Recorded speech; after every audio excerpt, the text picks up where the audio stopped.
Hi, good day everyone. So our topic for today will be data management and statistical collection of data. Module 4, Part 1. So for the whole midterm, we'll be talking about statistics and the learning objectives. At the end of the term, the student is expected to number 1, use a variety of statistical tools to process and manage numerical data. Number 2, use the methods of linear regression and correlation to predict the value of a variable given certain conditions. And number 3, advocate the use of statistical data in making important decisions.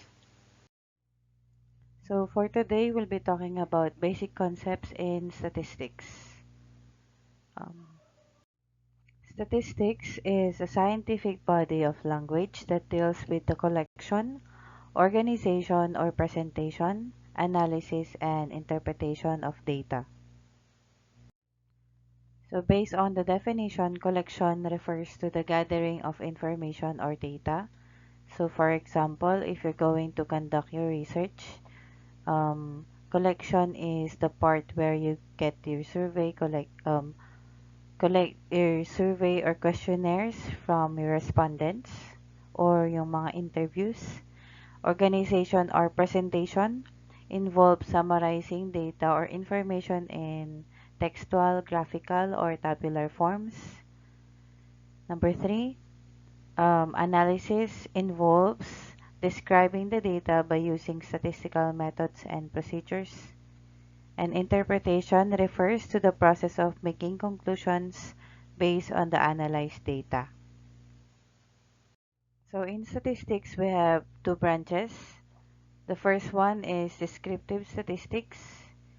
This is a statistical procedure concerned with describing the characteristics and properties of a group of persons, places, and things. So for example, we may describe a collection of person by stating how many are poor or how many are rich, how many are literate and how many are illiterate, how many fall into categories like age, height, civil status, IQ, religion, and many more. So we may also describe a particular barangay in terms of the number of families it has, the number of grade schoolers, the number of professionals, the number of households with certain kind of appliances, number of siblings in each household, or the rate of unemployment. So generally, descriptive statistics involve gathering, organizing, presenting, and describing the data. And the other one is inferential statistics. It is a statistical procedure that is used to draw inferences or information about the properties or characteristics by a large group of people, places, or things, or the basis of the information obtained by a small portion of a large group. So, suppose we want to know um, yung favorite brand of toothpaste of a certain barangay. And if you do not have the time and money to interview all the residents of that barangay, we can select small portion of the residents of the whole barangay. So, with the data obtained from the interviews or survey, we can draw conclusion as to barangay's favorite brand of toothpaste. So, for example, ang inferential statistics, yung procedure na gagawa ka ng inferences from a small portion of a large group. Instead of yung whole population, yung lahat ng residents ng isang barangay, um, kukuha ka lang ng small portion to represent that population. Yun yung inferential statistics. So the terminologies that we need to know in statistics. So the first one is population. So population refers to a large group of objects, places, or things.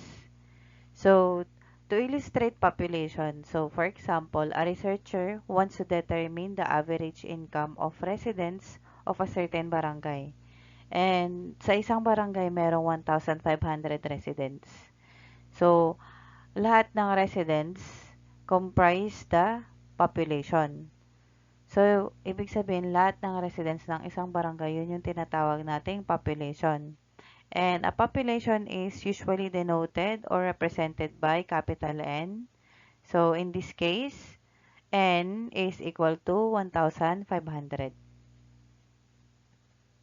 So, the next one is a sample.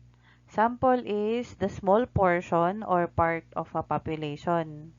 So, it can also be defined as subgroup, subset, or representative of a population. So, yung sample, yun yung small portion lang ng population.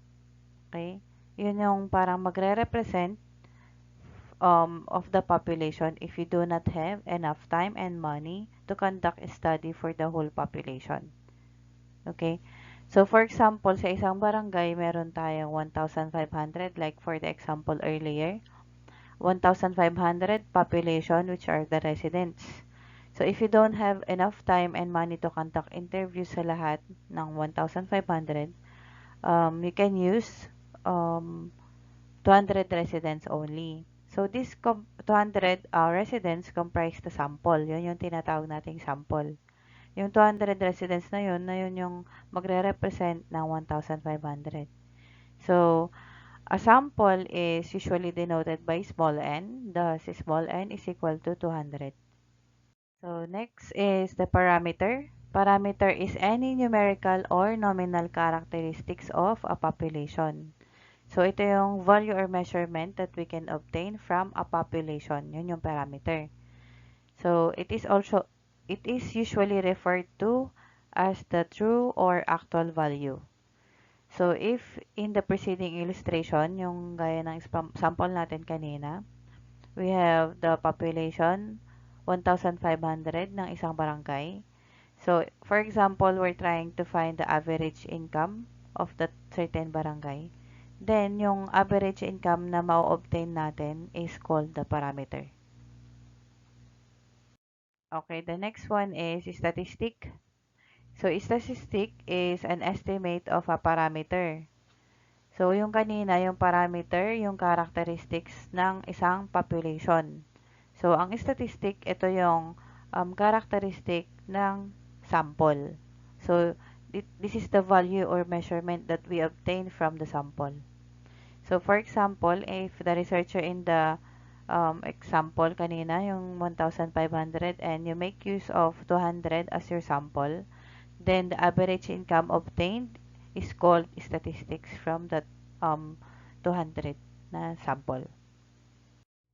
So, next one is data. Singular form is datum. So, data are facts or a set of information or observation under study.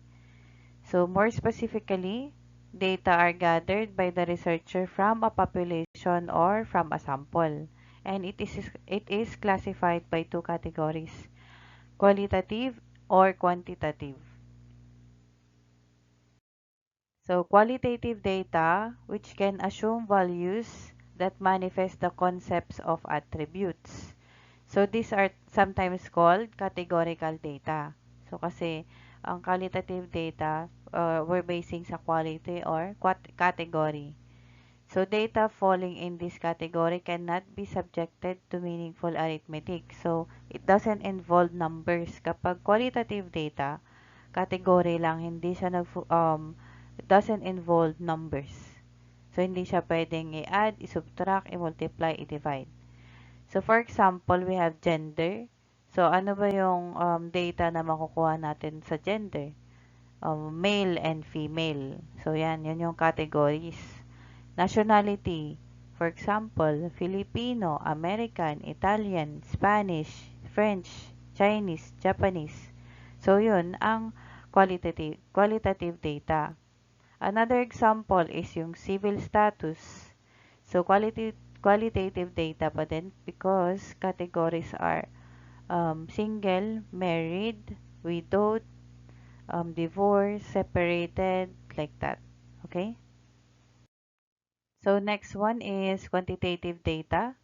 Quantitative data are data which are numerical in nature. So, lahat ng nag-involve ng numbers, ibig sabihin, quantitative data.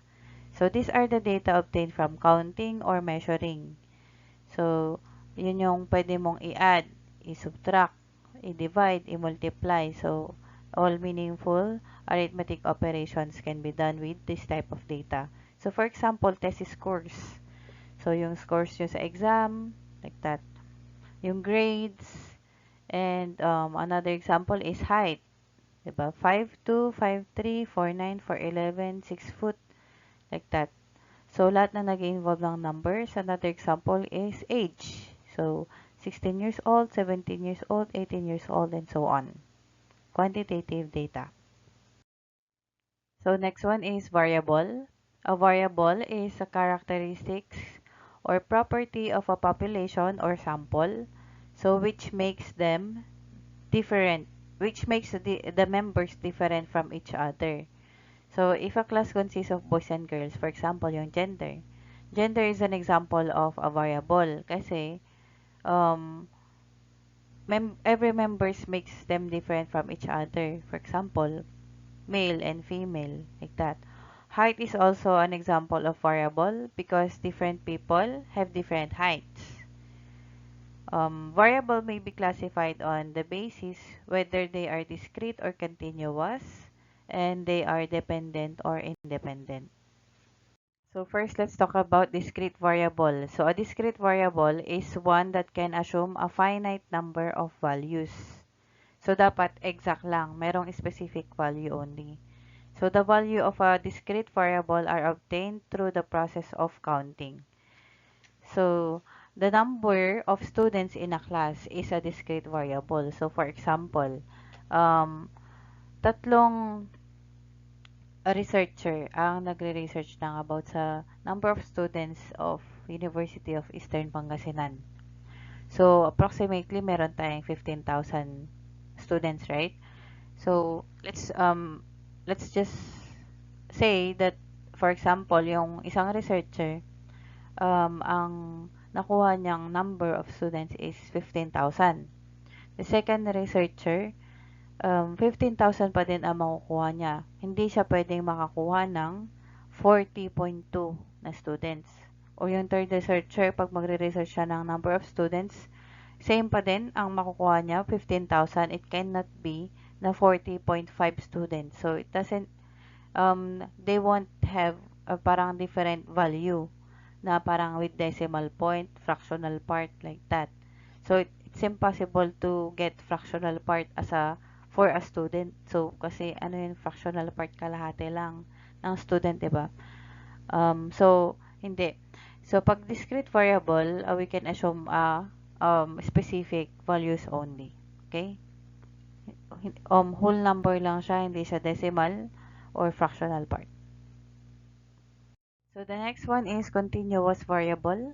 So, a continuous variable is one that can assume infinite values within a specified interval. So, the values of a continuous variable are obtained through measuring. So, height is a continuous variable. So, for example, tatlong researcher ulit, for example, ang dinire-research naman nila is yung height of the building of UEP. For example, yung first na researcher, nakuha niyang height of the building ng UEP is 15 meters. And yung second researcher, nakuha niya is 15.1 meters. And the third one, ang nakuha niya is 15.12 meters. So, how is it possible? So, it is possible. It depends on how precise yung measuring device na ginamit nila. Okay? So, sa pag-continuous variable, so we can assume that the height of the building has parang we can assume several values. Kasi nga, it depends on how precise their measuring device is. So, yun yung pinagkaiba ng discrete at saka continuous. Kapag discrete, whole number only, isang value lang, specific value. Kapag continuous, we can assume several values kasi we're pertaining to measurement. Okay? So now let's talk about dependent and independent. So dependent variable is a variable which is affected or influenced by another variable. Yung another variable na yun is yung independent variable. So, independent variable is one in which affects or influences the dependent variable. So, parang ang ibig sabihin ng, parang in terms of English, English language, ang dependent at saka independent ay parang cause and effect. Okay? Ang cause is yung independent variable at yung effect ay yung dependent variable. Okay, so for example, to illustrate the independent and dependent, so let's consider the problem entitled The Effect of Computer-Assisted Instruction on Students' Achievement in Mathematics. So dito, tignan nyo, parang yung cause ng um, ano yung cause, for example. Isipin nyo dun sa problem, ano yung cause. So, dito, ang cause would be, ano yung sanhi? So, ang sanhi, ano yung cause will be, yung computer-assisted instruction. Tapos, yung magiging bunga, ang maapektuhan, is yung student's achievement in math.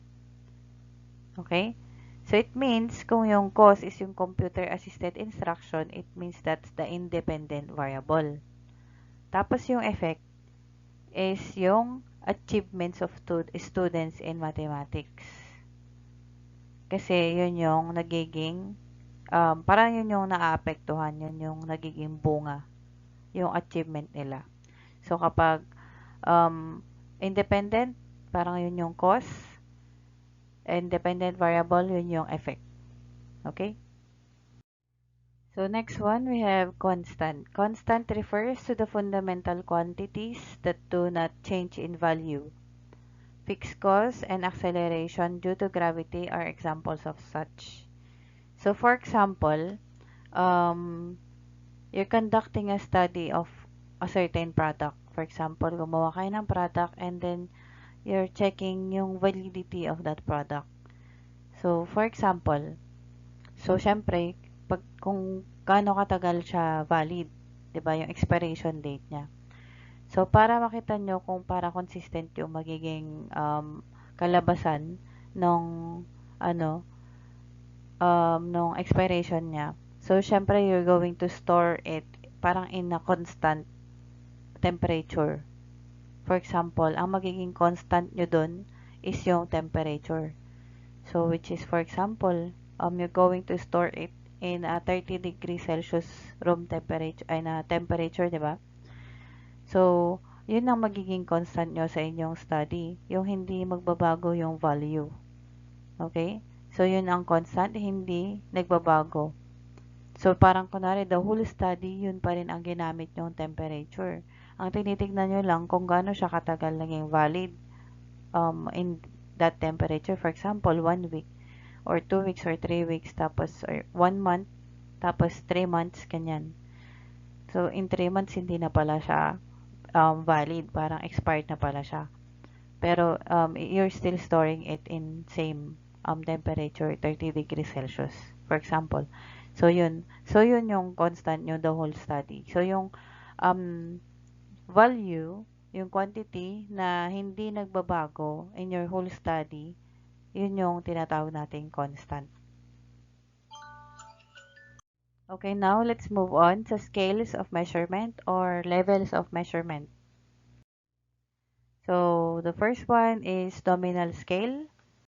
This is the most primitive level of measurement. So, the nominal level of measurement used when we want to distinguish one object from another for identification purposes.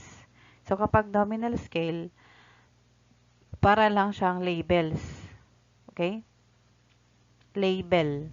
Parang category to identify lang yung scale na yun. In this level, we can only say that one object is different from another, but the amount of difference between them cannot be determined. So, hindi natin makikita yung amount of difference. Okay? So we cannot tell that one is better or worse than the other. For example, gender. Ano ba yung scale ng gender? We only have male and female. So we can say that the two objects are different from each other, diba? But we cannot say yung amount of difference. We cannot determine the amount of difference. Okay? And other example is nationality and civil status, 'di ba? So ang yung scale ng nationality is yung mga Filipino, American, Italian, French, Chinese, Japanese, ganyan. So nationality.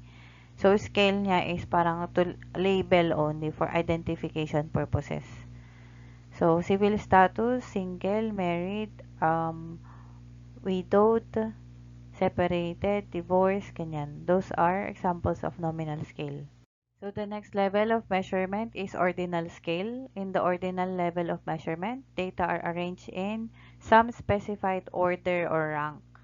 So by order naman siya or ranking. So when objects are measured in this level, we can say that one is better than the other.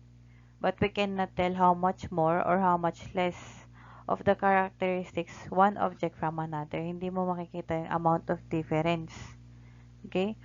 So the ranking of contestant in a beauty contest is one example of ordinal scale. Kasi sa beauty contest, meron tayong yung title, first runner-up, second runner-up, third runner-up, fourth runner-up, and so on. Yun.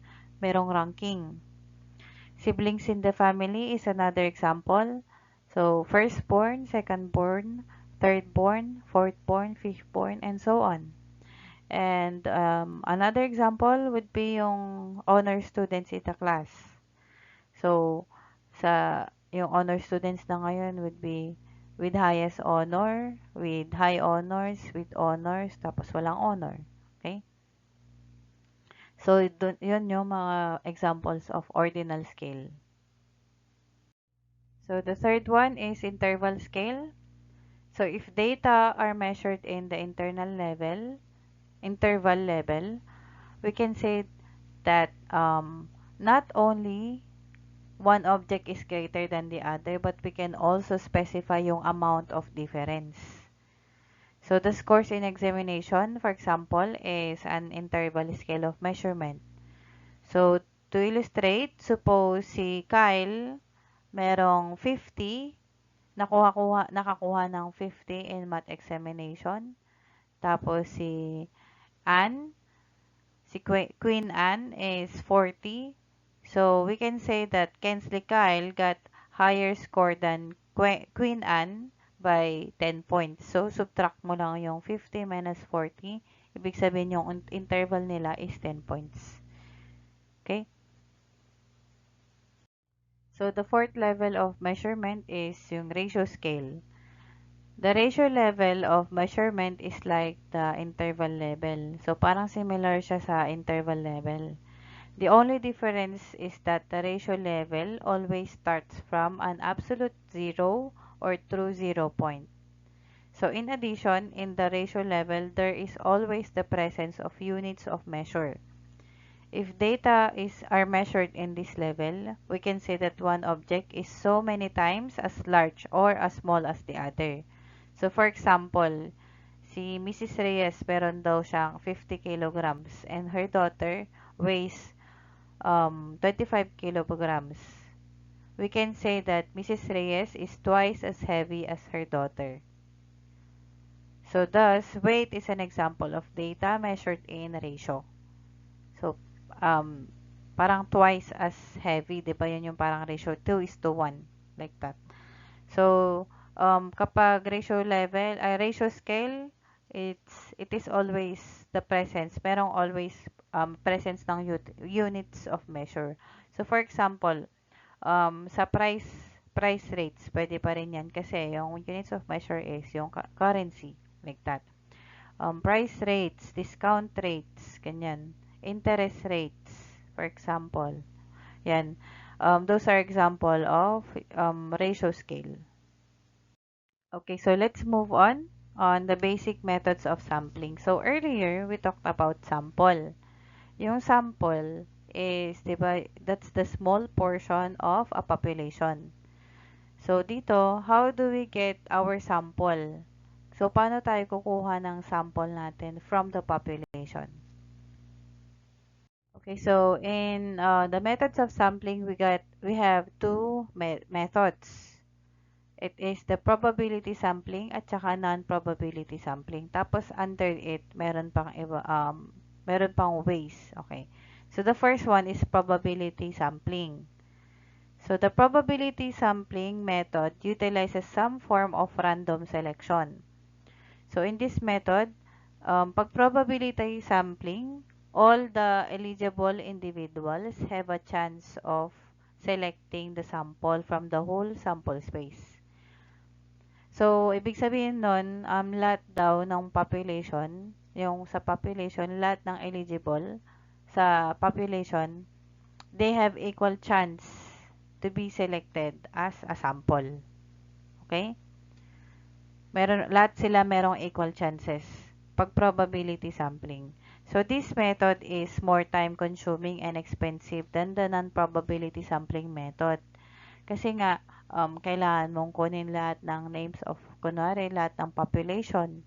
For example, sa isang barangay, yung 1,500, kailangan mong kunin lahat ng list yun para maka-random select ka ng 200. Like that. So, the benefit of using probability sampling is that it guarantees the sample that should be the representative of the population. So, yun yung parang mas maganda sa probability sampling since lahat ng population, lahat ng residents or respondents have equal chances. So, ibig sabihin, yung sample na makukuha mo, talagang nire-represent niya yung the whole population. Then, the next one is non-probability sampling. So, non-probability sampling is a technique in which the researcher selects the sample based on subjective judgment rather than the random selection. So, pag non-probability, parang judgment siya ng researcher. Parang biased na siya. Parang it depends. So, convenience ng researcher, hindi niya kailangan kunin lahat ng members ng population. Nasa sa kanya na kung sino yung pipiliin niyang sample. Yun yung non-probability sampling. So, in this method, not all the members of the population have a chance to participate in the study. Kasi ang mamimili dun is yung researcher mismo. Okay, so sa probability sampling, we have four basic methods, four basic ways. So, madami pang ibang ways, but these are the basic methods. The first one is a simple random sampling. In simple random sampling, every item in the population has an equal chance or equal or unlikely chance of being selected in the sample. So, example siya ng probability. So, lahat sila, they have equal chance to be selected in the sample. So, since the item selection entirely depends on the chance, this method is also known as method of chance selection. So, as the sample size is large and the item is chosen randomly, it is also known as representative sampling. So, sa simple random, for example, sa isang barangay, meron tayo 1,500 na population and you're only getting 200 residents as your sample. So, paano gamitin ang simple random sampling? So, ang gagawin nyo, kukunin nyo lahat ng list ng 1,500 na residents. Then, you number it from 1 to 1,500. And then, di ba pag na-numberan nyo na, tapos, gumamit kayo ng number generator and you only choose 200 from the 1,500. Yun. So, doon na kayo nakakuha ngayon ng 200 na sample nyo using random number generator. Okay? Okay, so the next one is systematic sampling. In the systematic sampling method, the items are selected from the target population by selecting the random selection point and selecting the other methods after a fixed sample interval. So, pag systematic sampling, for example, we're going to, dun pa rin yung sa barangay. For example, in a barangay, we have 1,500 na population. So, gagawin nyo is na-numberan nyo pa din 1 to 1,500. And then, if you're only going to choose, sabihin na lang natin 300 as your sample size. So, for example, kukunin mo is 300 na sample size. So, gagawin mo 1,500 divided by 3. So, that's 5. So, kapag systematic sampling gagamitin natin, so, ganon, 1,500 divided by 300. Kasi 300 yung kukunin mo. So, that is 5. So, gagawin mo ngayon, after mong manumberan, every multiple of 5, yun yung kukunin mong sample. For example, yung pang 5, yung pang 10, yung pang 15, pang 20, pang 25, and so on. Hanggang makuha mo is 300. Yun yung ibig sabihin ng systematic sampling. Meron siyang fixed interval. Okay? So, next one is stratified sampling. So, in a stratified sampling method, the total population is divided into smaller groups to complete the sampling process. So, the small group is formed based on a few characteristics in the population. After separating the population into a smaller group, the statistician randomly select the sample. So, kapag stratified, for example,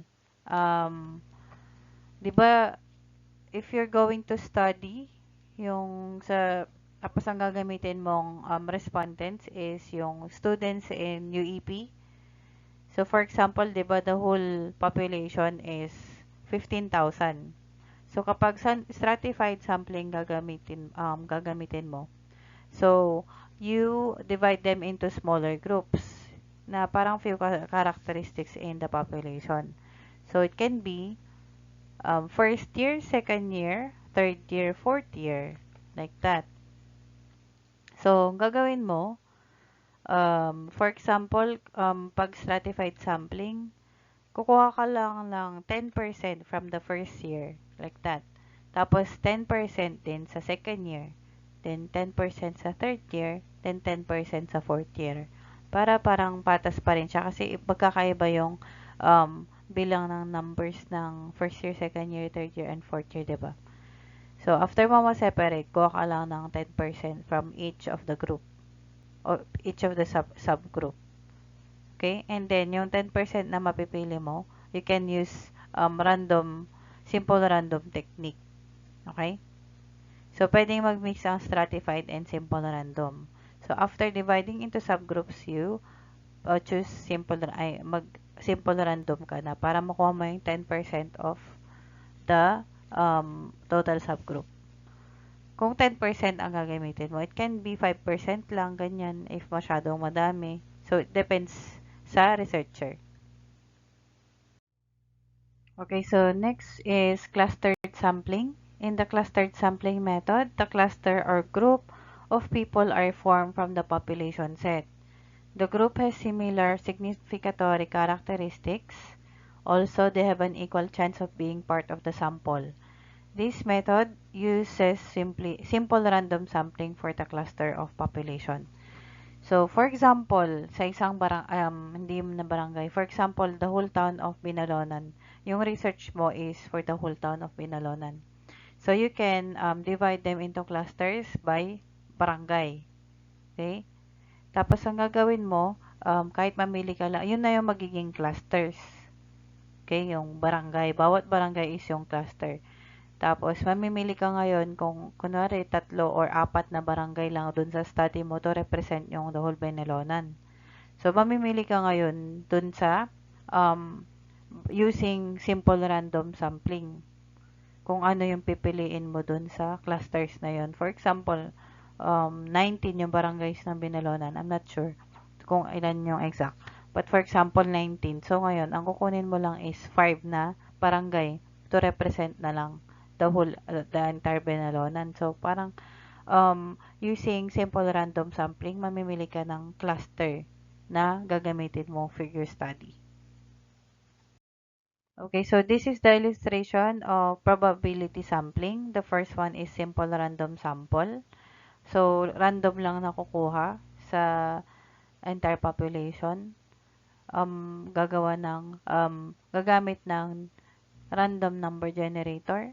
Pag systematic sample, meron tayong specific interval para kunin. Kunwari, every pangatlong respondent or panglima. It depends kung ilan yung kukunin mo. So, next is stratified sample. After dividing them into subgroup, kukuha ka lang ng small portion of that group. Ng every group, kukuha ka ng small portion. So, pag clustered sample naman, you divide them into clusters. Tapos, mamili ka ngayon kung ano yung mga cluster na pipiliin mo. Like that. Okay? Okay, so let's move on sa non-probability sampling types.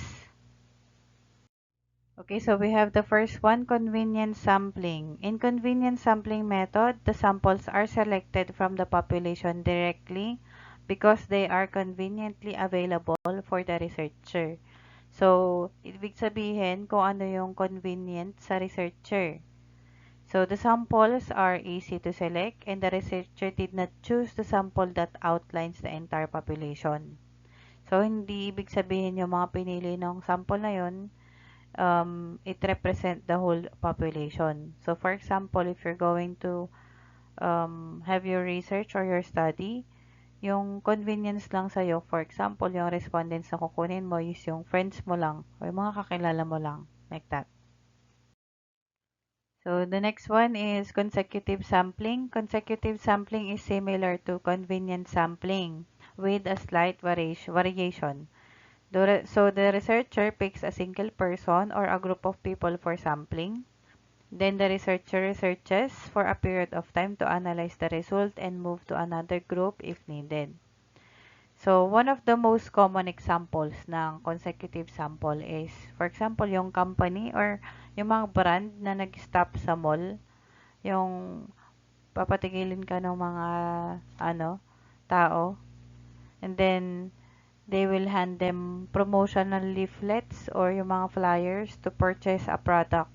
So, yun ang example ng consecutive sampling. So, in this example, the people walking in the mall are yung samples. And then, you consider them as the representative of a population. Yung population ng lahat ng pumupunta ng mall. Yun ang example of consecutive sampling.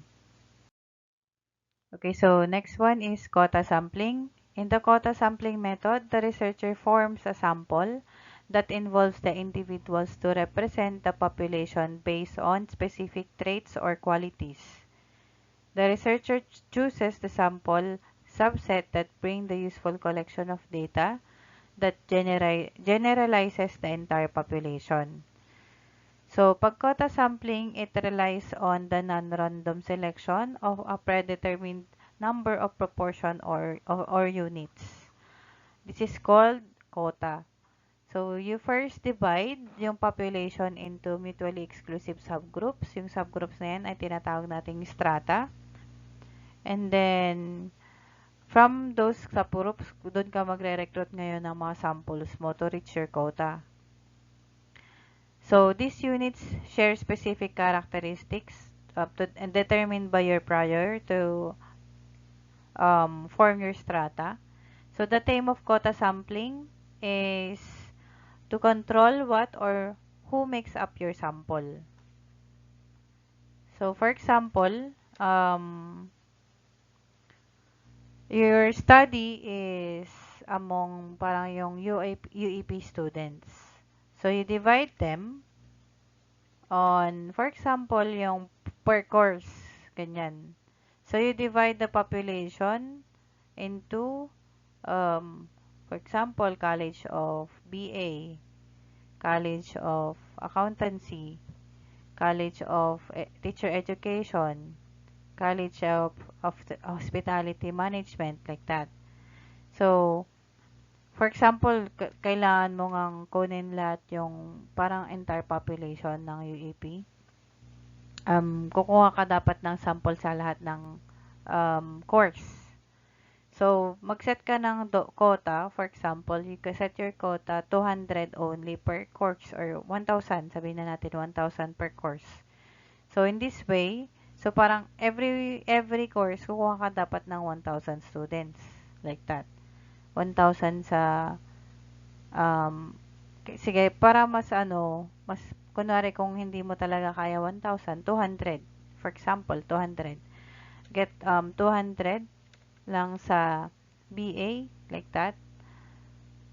Magsaset ka ng quota para at least equally representative siya sa research mo, di ba?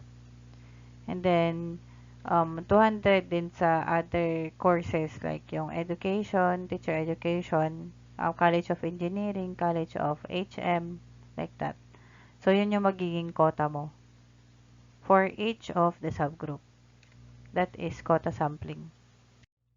Okay, so next one is purposive or judgmental sampling. So in purposive sampling, the samples are selected only based on the researcher's knowledge. So as their knowledge is instrumental in creating the samples, there are the chances of obtaining highly accurate answers with a minimum marginal error. It is also known as judgmental sampling or authoritative sampling. So, for example, you want to know yung opinions and experience of disabled students sa university. So, you purposefully yung select number of students with yung kung ano yung may mga support needs. So, yung purposely select them. Parang yun yung example ng purposive sampling. So, isa-select mo mismo yung mga students na merong support needs para mag-gather ka ng data. Okay? Ano yung mga experiences nila, yung mga with the student services, ganun. Ano yung opinions nila para sa ano yung services na kailangan pa nila in your university. So, yun yung purposive sampling. You purposefully select yung number of students kung ano yung gusto mong respondents. Para parang maging highly accurate yung ma-obtain mong answers. So lastly, we have snowball sampling. Snowball sampling is also known as chain referral sampling technique. So, referral, para siyang networking. So, in this method, the samples have traits that are difficult to find. So, each identified member of a population is asked to find the other sampling units. Those sampling units are belong to the same targeted population. So, for example, yung mga mahirap hanapin, yung, for example, yung na-sample, kaya pumapasok yung snowball sampling. Yung mga mahihirap hanapin na sample. So, for example, you are researching yung mga experiences ng homelessness dito sa Binalonan. Eh, nung pumunta ka sa munisipyo, wala namang listahan ng mga homeless people. 'Di ba? So, hindi pwede yung probability sampling. It's not possible. Kasi nga, wala kang listahan there is no list of homeless people. So, para makakuha ka ng sample size mo, what you're going to do is, para maghanap ka ng isang person only na homeless. For example, pumunta ka sa palengke, maghanap ka doon ng homeless. Isang homeless. 'Di ba? Tapos pag nakilala mo na, if you meet that one person na para mag-participate sa yung study, so gagawin mo, kakausapin mo siya na siya yung maghahanap ng iba pang homeless para sa'yo, para sa study mo. Like that. Kasi syempre, he knows yung area, 'di ba? Kilala na niya yung sino yung mga wala ding bahay, yung mga homeless. So, siya ngayon ang kakausapin mo para maghanap ng um, respondents ng sample para sa study mo. So, ganun. Referral. Okay? Hindi ikaw yung directly maghahanap ng sample mo. Kundi, maghanap ka ng isa or dalawa at sila yung maghahanap para sa'yo. That's snowball sampling. Okay, so these are the illustration in each sample method, non-probability sampling method. So, first one, convenient sample, yung convenient sa researcher.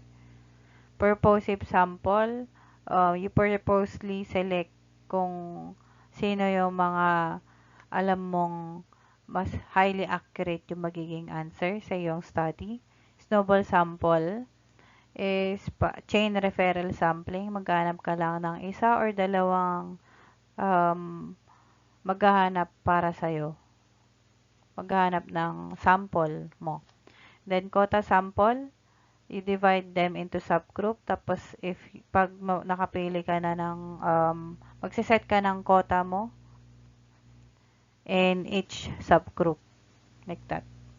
And then, yung wala dito is yung consecutive sampling, yung parang, yung lahat ng makakasalubong mo, you get them as your sample. Like that.